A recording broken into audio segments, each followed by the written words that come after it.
अच्छा, आज शाम को मैं घर पर अकेली हूँ। शाम को घर पर ही आ जाना, साथ में खाना खाएंगे। नहीं, मुश्किल है। क्यों?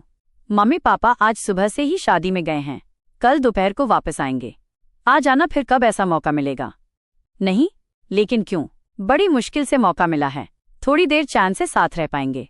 नहीं, प्लीज कभी तो मन रख लिया करो। क्या वजह है नहीं आने की? मन तो बहुत रखता हूं, पर नहीं, बस ऐसे ही। प्लीज नहीं। एक और नहीं सुनने से पहले ही सुनने वाली ने झल्लाकर फोन का रिसीवर क्रेडिल पर पटक दिया। नहीं नहीं, जब देखो तब नहीं। जब खुद का मन होता है तब तो कुछ भी हो जाए, जनाब को मिलना ही है। और जब मेरा मन करे तो नहीं। 100 बहाने उठ खड़े हो जाते हैं बीच में। एक मैं हूं, जब भी माणिक का फोन आता है मिलने को कहता है, चाहे कुछ भी हो जाए मैं मिलने जरूर जाती हूं, चाहे कितनी ही ऊंच नीच झेलनी पड़े, बहाने बनाने पड़े। उसने एक गहरी सांस ली, आंखें भर आईं। ऐसा लगा अब बरसी की तब बरसी। How insulting. वो मन ही मन भुनभुनाई, माणिक को मेरी फीलिंग्स का जरा सा भी ध्यान नहीं है।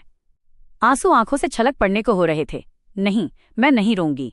और आंसू रोकने की कोशिश में उसने अपना निचला होंठ बड़े जोरों से दांतों में भींच लिया। अन्विता खाना खाने के लिए जब नीचे उतरी तब तक काफी संयत हो चुकी थी। गुस्से की तीव्रता को आंसुओं ने काफी हद तक ठंडा कर दिया था, लेकिन माणिक के व्यवहार ने उसके मन में पीड़ा की एक लकीर खींच दी। रात का खाना खाकर वो किताब लेकर थोड़ी देर ड्राइंग रूम में बैठी रही। किशन और उसकी पत्नी को उसने यहीं खाने को कह दिया था। सोचा मम्मी पापा तो हूं नहीं, इसलिए दोनों यहीं सोएंगे तो खाना भी यही खा ले। जब दोनों खाना खा चुके तो किशन की पत्नी ने रसोई घर साफ किया और अन्विता को एक गिलास दूध लाकर दिया। दूध का गिलास लेकर अन्विता ऊपर अपने कमरे में आ गई। ऊपर आकर उसे फिर से माणिक की याद आ गई। माणिक आया नहीं, लेकिन कम से कम फोन तो कर सकता था। उसे पता है मैं अकेली हूं, किसी के फोन सुन लेने का भी डर नहीं। उसे फोन तो करना चाहिए था। और उसकी आंख से एक आंसू टपक पड़ा। कितनी बार माणिक अपने ऐसे व्यवहार से उसे आहत कर चुका है। अक्सर वो खींचकर पूछ भी लेती, तुम्हें मुझसे प्यार है भी या नहीं? तब तो माणिक हमेशा ही कहता है, बहुत है, आई लव यू। तब फिर वो बार बार ऐसा क्यों करता है? कभी उसे लगता नहीं, मैं ही गलत सोचती हूं, माणिक को मुझसे प्यार तो है। और कभी वो सोचती नहीं, माणिक मुझे बिल्कुल भी नहीं चाहता। माणिक को लेकर बहुत समय वो ऐसी ही ऊहापोह की स्थिति में जी रही है। स्टडी टेबल से उसने एक किताब उठा ली और गैलरी में आकर बैठ गई। ठंडी ठंडी हवा चल रही थी। किताब खोलकर अन्विता ने एक पन्ने पर अपनी आंखें गड़ा दी और यूं ही कुछ पढ़ने की कोशिश करने लगी, लेकिन कुछ भी पल्ले नहीं पड़ रहा था। पल्ले पड़ भी कैसे सकता था? किताब खोलकर बैठना, वो भी इस परिस्थिति में, अपने आप को भुलावा देने या यूं ही अपने को बहलाने के सिवाय कुछ नहीं था। मन तो वहीं उलझा रहा, घूमता रहा माणिक के आसपास, और वो चाहकर भी भुला नहीं पाई, न माणिक को न ही तेज को। देर तक अन्विता गुमसुम सी बैठी रही। ठंडी हवा के झोंके आकर उसे सहला जाते और बदले में वो उन्हें अपनी गर्म उसा से थमा देती। जब रात काफी हो गई तो वो उठकर अपने कमरे में आ गई। मन माणिक को फोन कर लेने के लिए तड़प रहा था, पर जैसे तैसे उसने अपने पर नियंत्रण रखा। आखिर थक कर वो बिस्तर पर लेट गई। सुबह यूनिवर्सिटी की लाइब्रेरी भी जाना है। रिसर्च का काम जल्दी से पूरा करके आगे फिर कुछ किया जाए। रात भर वो बिस्तर पर करवटें बदलती पड़ी रही। दूसरे दिन सुबह 10 बजे तक तैयार होकर और नाश्ता करके अन्विता यूनिवर्सिटी की लाइब्रेरी पहुंची। रिसर्च से संबंधित कुछ पुस्तकें छांटनी हैं। सुबह तक वो काफी संभल चुकी थी, लेकिन मुंह पर उदासी पुती हुई थी। पुस्तकों के शेल्फ से पुस्तकें निकालते समय न चाहते हुए भी माणिक की याद बगल में आकर खड़ी हो गई। जिस तरह से समुद्र की लहरों के आने पर मनुष्य का कोई बस नहीं होता, वो प्रकृति के नियमों से बंधी हुई अपने आप ही एक के बाद एक आती रहती हैं, उसी तरह अन्विता के लिए माणिक की याद थी, जो उसके बस में नहीं थी। और पता नहीं कौन सी अदृश्य शक्ति के इशारे पर एक के बाद एक माणिक की यादें उस पर हावी रहती। अपने काम की 2-3 किताबें छांटकर अन्विता ने वो किताबें लाइब्रेरियन के पास जाकर अपने नाम से इशू करवाईं। उसे अपने गाइड के पास भी जाना था, लेकिन आज उसका मन ही नहीं किया कहीं जाने का, तो वो कैंपस से बाहर निकल आई। गेट से बाहर निकलते ही दाईं ओर नजर पड़ी, माणिक खड़ा था। अपनी काले रंग की बाइक पर काले पेंट पर मोटी लाइनिंग वाली आधी बाहों की गहरी पीले और काले रंग की टी-शर्ट पहने गोरा चिट्टा माणिक आंखों पर काला धूप का चश्मा लगाए अन्विता की ओर देखकर मुस्कुरा रहा था। माणिक पर नजर पड़ते ही अन्विता को रात की बातें फिर से याद आ गईं। कुछ गुस्से और कुछ आहत किए जाने के बाद हुई पीड़ा के भाव से अन्विता मुंह फुलाए बिना माणिक की ओर देखे आगे बढ़ने लगी, लेकिन माणिक ने अपनी बाइक कुछ ऐसी खड़ी कर रखी थी कि उसे माणिक के सामने रुकना ही पड़ा। रुकिए जनाब, जरा रुक भी जाइए। क्या बात है, बड़े नाराज हैं? माणिक ने अपनी बाइक थोड़ी और आगे करके उसके ठीक सामने खड़ी कर दी। अन्विता जमीन की ओर देखते हुए चुपचाप खड़ी रही। बहुत गुस्से में हो? भाई बात तो कर लो। माणिक अब भी उसी सहज भाव से मुस्कुरा रहा था। अन्विता के तन मन में फिर से आग लग गई। एक तो कल रात में मेरा इतना ज्यादा मूड खराब कर दिया, और अब कितनी आसानी से पूछ रहा है कि क्या बात है, क्यों नाराज हो। ये आदमी लोग इतनी आसानी से सब कुछ ताक पर रखकर इतना सहज रह लेते हैं। मानक के चेहरे पर कल के किए के लेश मात्र भी चिन्ह नहीं है, मानो कुछ भी नहीं हुआ। क्या हुआ, कल मिलने नहीं आया इसलिए तुम्हारा मुंह फूला हुआ है ना? लेकिन तुम सोचो, मैं आ जाता, तुम अकेले रहते, अगर किसी भी तरीके से तुम्हारे मम्मी पापा को पता चल जाता तो वे क्या सोचते? कितना दुख होता उन्हें, कितनी ठेस पहुंचती उनके विश्वास को। मानक अचानक गंभीर होते हुए बोला, और उसी पल अन्विता को लगा सचमुच वो कल रात से बेवजह ही भुनभुना रही थी। मानक ठीक ही तो कह रहा है, मैं ही गलत थी। कई बार हम परिस्थितियों या लोगों के बारे में सही ढंग से सोच ही नहीं पाते और अपने मन में दुख या गुस्सा पालकर बैठ जाते हैं, जबकि वास्तव में वो उतने जटिल या बुरे नहीं होते हैं जितना हम उन्हें अपनी सोच में बना लेते हैं। अन्विता भी शर्मिंदा सी हो गई। अब की मानक की ओर देखकर एक झेप भरी मुस्कुराहट उसके चेहरे पर आ गई। हाँ, ये हुई न बात। मानक की नजरों में ढेर सारा प्यार छलकने लगा। अन्विता की रात की सारी पीड़ा, सारा गुस्सा छू हो गया। मानक की प्यार भरी एक दृष्टि से अन्विता के मन का सारा क्रोध धुल गया। मानक की आंखों में प्यार भी तो इतना छलकता है कि उससे नाराज रहा भी नहीं जा सकता। अन्विता पिघल गई। अपनी गाड़ी से आई हो क्या? मानक ने पूछा। नहीं, आज मैं बस से ही आ गई थी। तो चलिए, अब आपके लिए वाहन और वाहन चालक दोनों ही उपस्थित हैं, कहकर माणिक ने बाइक में किक लगाई। अन्विता माणिक के पीछे बैठ गई। ये पल उसे बहुत सुखद लगते। माणिक की पीठ से सटकर बैठना, और जब वो गाड़ी चलाते हुए उससे बातें करे तो बातें सुनने के बहाने आगे झुककर उसकी पीठ से और चिपक जाना, और उसकी बातें सुनते हुए अपनी आंखों में चाहे जितना लाड भर कर निःसंकोच होकर उसे देखते रहना, या कभी हल्के से उसकी शर्ट या टी शर्ट को चूम लेना। मानक ने एक छोटे से रेस्तरां के आगे गाड़ी खड़ी की और दोनों अंदर जाकर बैठ गए। मानक ने ऑर्डर देने के लिए वेटर को बुलाया और अन्विता से पूछा, क्या खाओगी? क्या मंगवाऊं? नहीं, मैं तो नाश्ता करके आई हूं। नाश्ता तो तुमने भी कर ही लिया होगा, तो 2 कप चाय दे जाना। मानक ने वेटर को विदा किया। तुम आज यूनिवर्सिटी किसी काम से आए थे? अन्विता ने पानी पीते हुए पूछा। नहीं, आज मुझे कुछ काम नहीं था, मैं तो सिर्फ तुमसे मिलने के लिए आया था। मानक ने एक सिगरेट निकाली। झूठे, जैसे कि तुम्हें पता ही था कि मैं आज यहां आऊंगी, अन्विता ने बनावटी गुस्से से कहा। हाँ तो पता तो था ही ना। उस दिन तुमने नहीं कहा था कि शुक्रवार सुबह लाइब्रेरी से बुक्स इशू करवाने आऊंगी? देखा, तुम्हारी कही एक एक बात पर भी कितना ध्यान रहता है मेरा, कितना याद रखता हूं हर बात को। पता है, आधे घंटे से गेट पर ही खड़ा था, माणिक ने बताया। और जवाब में अन्विता की आंखों में माणिक के लिए ढेर सारा प्यार छलक आया। तो अंदर क्यों नहीं आ गए लाइब्रेरी में? मुझे पता था तुम बहुत नाराज होगी और कहीं तुम वहीं मुझे पीटना शुरू कर देती तो। माणिक ने सिगरेट सुलगाते हुए कहा। मैं तुम्हें पीटती हूं क्या? अन्विता तुनक कर आगे कुछ कहने जा ही रही थी कि बेरा चाय लेकर आ गया। लो, पहले चाय पी लो। माणिक हंसने लगा। हंसते हुए वो कितना भला लगता था। चाय पीकर दोनों बाहर आ गए और घर की तरफ न जाकर एक पार्क में बैठ गए। इस समय पार्क में कोई भी नहीं होता है। बहुत हुआ तो पेड़ों को पानी देता हुआ एक हाथ माली दिख जाता है। माणिक ने अन्विता का हाथ अपनी चौड़ी मजबूत हथेली में थाम लिया। और बताओ, रिसर्च का काम कैसा चल रहा है? पिछले हफ्ते जो किताब तुम ढूंढ रही थी वो मिल गई क्या? माणिक ने पूछा। हाँ, आज जाकर मिली है। हफ्तों से इस किताब के लिए परेशान थी। लोग किताबें इश्यू तो करा लेते हैं पर वापस नहीं करते, रीइश्यू कराकर अपने ही पास रखे रहते हैं। जब मैंने इस किताब के लिए एप्लीकेशन लगाई तब आज जाकर ये मुझे मिली। अच्छा, आज ही कैसे मिल गई? आज वे महानुभाव इसे फिर से रीइश्यू करवाने के लिए आए थे। बस मेरी एप्लीकेशन लगी हुई थी तो किताब उन्हें न मिलकर मुझे मिल गई, अन्विता ने बताया। चलो, अच्छा हुआ, अब तुम्हारा अटका हुआ काम आगे बढ़ जाएगा। माणिक ने उसके कंधे पर हाथ रखकर उसे थोड़ा पास खींच लिया। अन्विता ने माणिक का दूसरा हाथ अपनी गोद में रख लिया और उसे सहलाने लगी। माणिक का कंधे पर रखा हुआ हाथ उसके गाल सहलाने लगा। अचानक माणिक ने अन्विता का चेहरा अपनी ओर करके उसे चूमना चाहा। क्या कर रहे हो, कोई देख लेगा। अन्विता ने उसे दूर किया। पर यहाँ है कौन देखने वाला? माणिक ने आसपास देखते हुए कहा। क्या है, एक किसी तो कर रहा हूं। इतना ही था तो कल घर पर क्यों नहीं आ गए? वहां तो कोई देखने वाला, रोकने टोकने वाला नहीं था। आराम से बात आदि छोड़कर अन्विता चुप हो गई। तुम समझती नहीं, वहां कोई रोकने वाला नहीं था, इसीलिए तो नहीं आया। यहां ज्यादा से ज्यादा किसी तो कर सकते हैं, उससे ज्यादा कुछ नहीं। लेकिन घर पर अकेले में अगर और आगे बढ़ने की इच्छा हो जाती तो बताओ कैसे अपने आप को रोकते? माणिक ने उसकी कान की लव को सहलाते हुए पूछा। बेशर्म! अन्विता के कान लाल हो गए। बेशर्म नहीं, सच है। झूठ नहीं बोलता, मेरा तो मन करने लगता है। सच बताना तुम्हारा मन नहीं करता कभी? मानक की आंखों में शरारत झांक रही थी। हट, चलो मुझे घर छोड़ दो, आज तुम्हारा ध्यान पता नहीं कहाँ है। अन्विता ने माणिक का हाथ दूर करते हुए उठने की कोशिश की। बैठो न, कुछ नहीं कर रहा मैं। मानक ने हंसते हुए उसे हाथ पकड़कर फिर पास बिठा लिया। कोहनी से लेकर हथेली तक उसके हाथों को सहलाते हुए वो बोला, तुम्हारे हाथ कितने मुलायम हैं। कुछ देर बाद माणिक उसे घर के बाहर पहुंचाकर चला गया। पापा मम्मी अभी आए नहीं थे। अन्विता अपने कमरे में चली गई। थोड़ी देर तक किताबें उलट पुलट कर देखीं, फिर बिस्तर पर जाकर लेट गई। तुम्हारे हाथ कितने मुलायम हैं। मानक की कही बात उसे याद आई। वो अपने हाथों पर हाथ फेरने लगी। तेज भी अक्सर उसके हाथ सहलाते हुए यही कहता था, तुम्हारे हाथ कितने मुलायम हैं अन्विता। आज भी वो जब अपनी बाहों को देखती है तो उसे तेज की याद आ जाती है, और जब वो उसकी याद में अपनी बाहों को छूती है तो उसे लगता है ये उंगलियां उसकी नहीं तेज की हैं, और क्षण भर को उसके रोम रोम में तेज समा जाता है। उसे आज भी तेज की याद है। क्या तेज ने अब तक शादी कर ली होगी?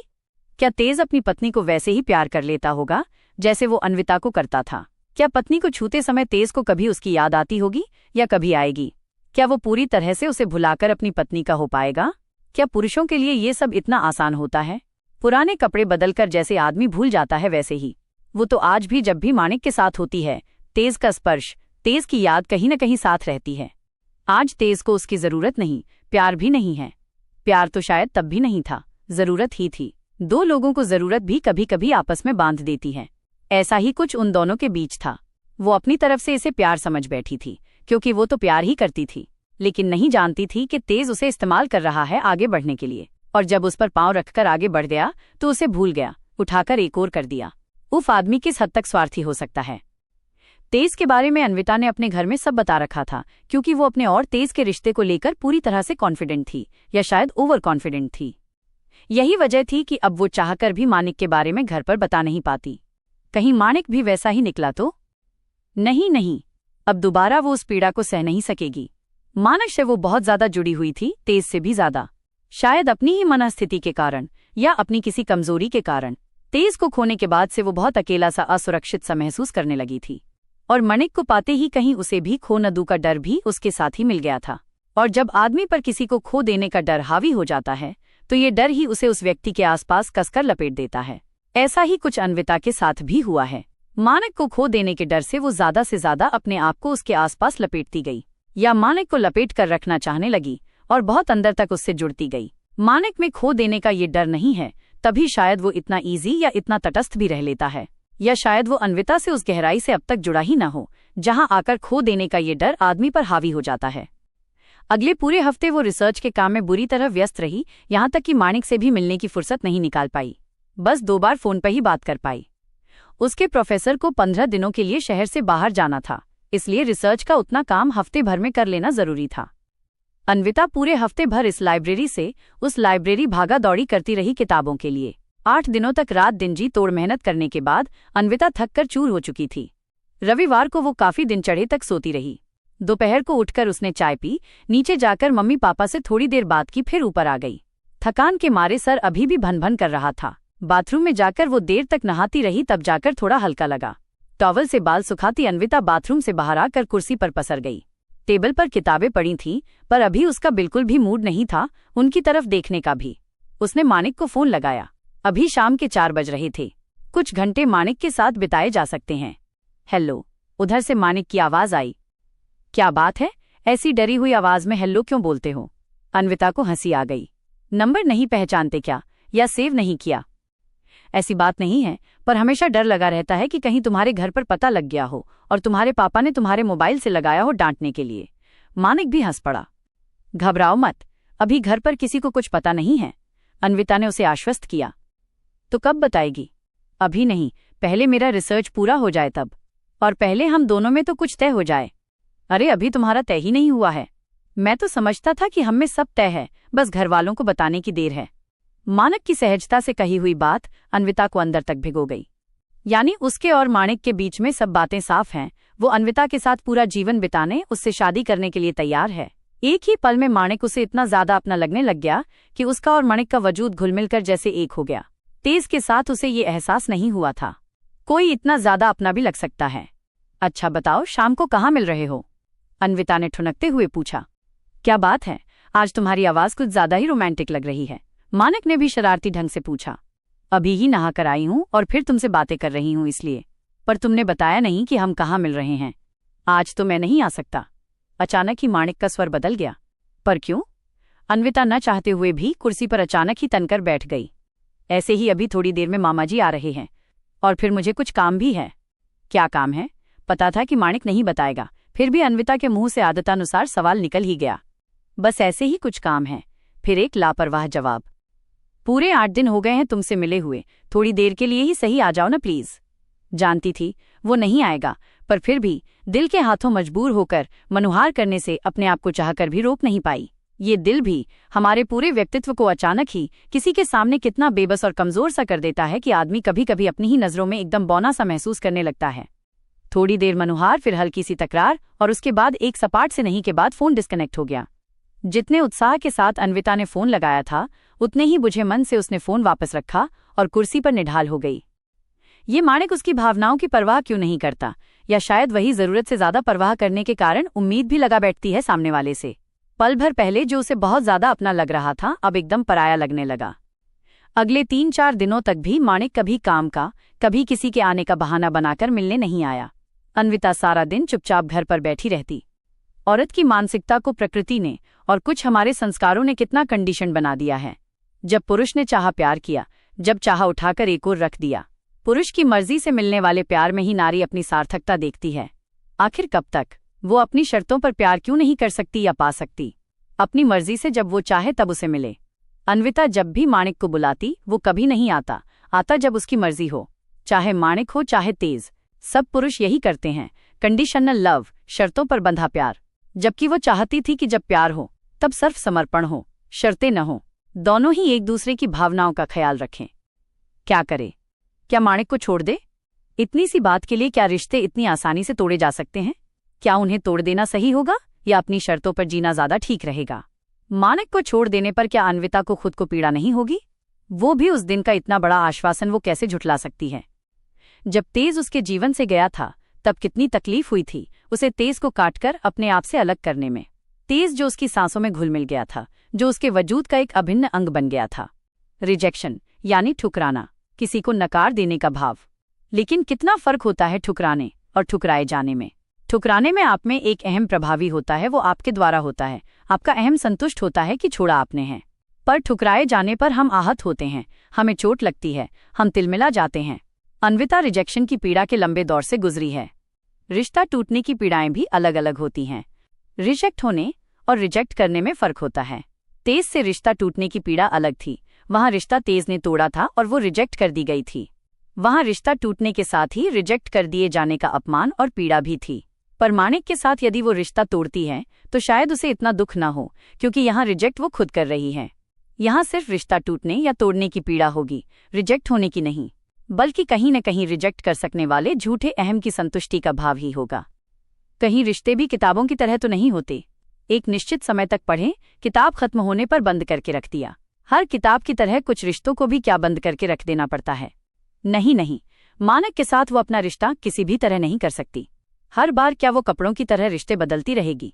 पहले तेज, फिर माणिक, फिर अब मानक और बस माणिक ही। अगले कुछ दिनों तक अन्विता माणिक के साथ अपने संबंध का विश्लेषण करती रही। उसने तय किया कि अब वो मम्मी पापा से बात करने में भी देर नहीं करेगी। कुछ भी हो, वो माणिक के साथ अपना रिश्ता तो किसी भी कीमत पर टूटने नहीं देगी। वो हर हाल में उसे जोड़े रखेगी। लेकिन हाँ, अब वो अपनी शर्तों पर ही इस रिश्ते को जिएगी। अब वो पुरुषों की इच्छा अनिच्छा के हाथों खिलौना बनकर नहीं रहेगी। वो भी माणिक को अपनी अहमियत का एहसास अब कराकर ही रहेगी। आखिर अन्विता की तरह माणिक को भी उसकी जरूरत महसूस होनी ही चाहिए। माणिक के लिए भी अन्विता उतनी ही जरूरी, उतनी ही इम्पॉर्टेंट होनी चाहिए जितना उसके लिए माणिक है। और अपनी जरूरत का एहसास कराने के लिए उसे अपने व्यवहार में माणिक के लिए थोड़ी दूरी, थोड़ी तटस्थता, लापरवाही दिखानी ही पड़ेगी। तभी माणिक छटपटाकर उसके पास आने की कोशिश करेगा। हाँ, तेज के साथ उसने यही गलती की थी कि अपने आप को तेज के कदमों तले बिछाकर रख दिया था। तभी तेज उसके ऊपर पैर रखकर आगे निकल गया। यही शायद वो माणिक के साथ भी कर रही है। अपने आप को उसने माणिक के आगे जरूरत से ज्यादा ही बिछा दिया है। कहीं माणिक भी तेज की तरह उस पर पैर रखकर आगे न निकल जाए। नहीं, स्त्री के लिए पुरुष का साथ जरूरी है, उसी तरह पुरुष के लिए भी स्त्री का साथ जरूरी है। वो भी अकेला उम्र नहीं गुजार सकता। ये एहसास वो तेज को नहीं करा पाई थी, लेकिन अब माणिक को कराकर रहेगी। और अन्विता को लगा कि अब मानिक हमेशा के लिए उसका हो गया है। उसे खो देने का डर अब उसे नहीं रहा। इस रिश्ते को लेकर अब वो सच में कॉन्फिडेंट हो गई थी। 4-5 दिनों तक उसने मानिक को फोन भी नहीं किया। हर बार उसके हाथ फोन तक जाते, लेकिन वो मजबूती से स्वयं को रोक लेती। 6वें दिन मानिक का फोन आया। हेलो, अन्विता ने फोन उठाया। हेलो, उधर से मानिक का हड़बड़ाया हुआ स्वर आया। क्या बात है, तुमने इतने दिनों से फोन क्यों नहीं किया? तबीयत तो ठीक है ना? मुझे चिंता हो रही थी। मानिक की आवाज में सचमुच चिंता छलक रही थी। अन्विता मुस्कुरा दी। कुछ नहीं, बस ऐसे ही जरा इधर उधर के कामों में व्यस्त थी। अरे ऐसा भी क्या काम था कि मुझे एक फोन तक नहीं कर सकी? बस ऐसे ही, एक संक्षिप्त तटस्थ उत्तर दिया अन्विता ने। अच्छा, आज मैं चिनार गार्डन में तुम्हारा इंतजार करूंगा। शाम को ठीक 5 बजे पहुंच जाना। आज तो मैं नहीं आ पाऊंगी। क्यों? खासा आश्चर्य था मानिक की आवाज में। उसे अन्विता से कभी भी नहीं की उम्मीद नहीं थी। 2 दिन 4 दिन। कुछ काम है, मैं नहीं आ सकती। क्या काम है? है कुछ काम? काम वाम कुछ नहीं, बस तुम आ रही हो। नहीं, मैं नहीं आ पाऊंगी। सवाल और जवाब आजकल पलट गए थे। अन्विता के स्वर में लापरवाही और होठों पर मुस्कुराहट नाच रही थी। कितने दिन हो गए मिले नहीं हैं, आ जाओ ना आज तो। मानिक के स्वर में वही खुशामद छलकती जो कभी अन्विता के स्वर में छलका करती थी। कहा ना, आज नहीं आ सकती। प्लीज। नहीं, प्ली नहीं। और अन्विता ने फोन रख दिया। अब मानिक उससे कभी भी दूर नहीं जाएगा। अच्छा हुआ अन्विता को समय रहते अपनी कमी समझ में आ गई। फोन की घंटी फिर घनघनाने लगी। फोन मानिक का ही था। हंसते हुए अन्विता ने फोन उठाया। हेलो, आज शाम को हम मिल रहे हैं। बस आज मना मत करना, और अपने मम्मी पापा से भी जल्दी बात कर लेना। तीर निशाने पर लगा था। अन्विता संतुष्ट भाव से मुस्कुरा दी। अगली शाम अन्विता और मानिक एक कॉफी शॉप में मिले। अन्विता के चेहरे पर अब वो बेचैनी और असुरक्षा नहीं थी, जिसकी जगह एक शांत आत्मविश्वास ने ले ली थी। मानिक ने आते ही उसका हाथ थामा। मैं सच में परेशान हो गया था। तुमने फोन क्यों नहीं किया? अन्विता ने मुस्कुराते हुए कहा। बस ऐसे ही, थोड़ा खुद पर ध्यान देना जरूरी था। मुझे लगा शायद तुम नाराज हो, मानिक ने कहा, लेकिन मुझे ये भी महसूस हुआ कि मैं ही गलत था। तुम्हें मुझसे मिलने का मन था और मैं बेवजह टाल रहा था। अन्विता ने उसकी बात सुनी और फिर धीरे से बोली। मानिक, प्यार का मतलब ये नहीं कि एक ही इंसान हमेशा झुकता रहे। दोनों को एक दूसरे की भावनाओं का सम्मान करना होता है। मुझे तुम पर भरोसा है, लेकिन मैं ये भी चाहती हूँ कि तुम मेरे लिए उतने ही उपलब्ध रहो जितने मैं तुम्हारे लिए हूँ। मानिक ने उसकी बात को समझा और बोला। तुम ठीक कह रही हो। मैं तुम्हारा साथ पाकर बहुत खुश हूँ और अब मैं तुम्हें खोना नहीं चाहता। मैंने सोच लिया है, हम जल्द ही तुम्हारे मम्मी पापा से बात करेंगे। अन्विता के चेहरे पर एक गहरी खुशी छा गई। वो जानती थी कि ये रिश्ता अब सिर्फ उसकी शर्तों पर नहीं, बल्कि दोनों के आपसी सम्मान और विश्वास पर आधारित होगा। इस बार ये एक तरफा प्यार नहीं था, बल्कि एक मजबूत और परिपक्व रिश्ता था।